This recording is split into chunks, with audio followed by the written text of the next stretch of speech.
Ronald and I were dating for about 6 months, I guess, when we decided to move in together. We noticed we were growing apart, which was not our intention. We meant to grow together. We're both very much into growth, inner and outer, and being very aware and tuned in. I say this honestly, not bragging. I'm simply telling the truth. We noticed we were not growing together, but in fact had started off in different directions. And the only way we could figure out that we could grow together was by living together and sharing the same space and progressing as a couple. A unit, yet maintaining a certain distance for the kind of growth you have to do, but which would not endanger the outcome of the relationship.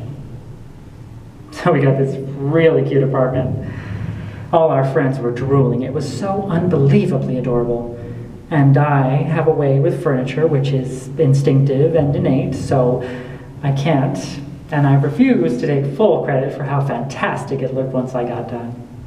We did it together, although Ronald was not so advanced as I in interior design. But he grew during that time, so I decided I'd let him decide on the curtains for the kitchen. Wee-oo, wee-oo, wee-oo, wee-oo, mistake, mistake, mistake. But how else was he going to learn? And the place was really outrageously cheap, which made all the droolers practically drown in their own drool. They were drooling so much. But I considered it a growing experience for me and for them, since I had to tolerate and understand their envy, and they had to overcome their jealousy, which is what it was. I call them as I see them, and straight from the hip it was jealousy. But it was a very valuable learning time for all of us. But then it started all over again. We were growing apart, and it was very ugly sometimes. We were fighting like over who bought the toilet paper last, and who should go out and buy milk, and I said we were drowning in the drool of pettiness and unimportant trivial concerns. And it did not bother me in the least that it was always me paying the bills and waiting to be reimbursed by Ronald, because I figured I could learn from that frustration that a thoughtless person could cause.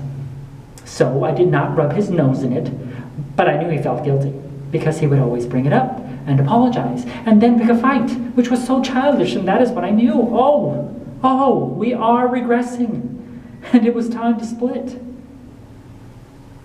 It hurt, because for me, failure is devastating.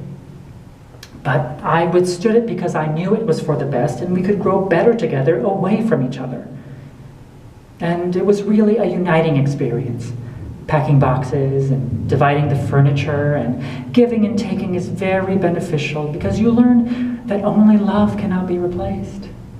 So it did not kill me when he got the old wooden table when we drew lots on it. I let it go and went forward. And I knew it was only temporary that he'd have it because we'd grow together again and find a new place to live. At least that was what I expected. But it was 10 days before I saw Ronald again. And then it was about the phone bill. But after we talked, I knew he was only finding his space and creating a distance for us, which we needed, because only with distance between you and someone can you grow together. Without that distance, it's strangulation, death, and that was what we did not want.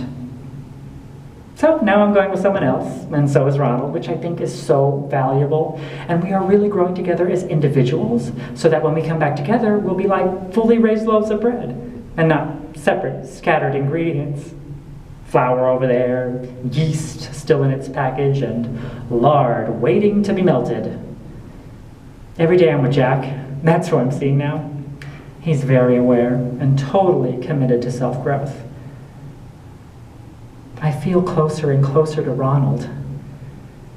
We talked about 2 months ago, and I never felt closer to anyone in my life. Not seeing each other is the best thing that could have happened to us. It has saved our love.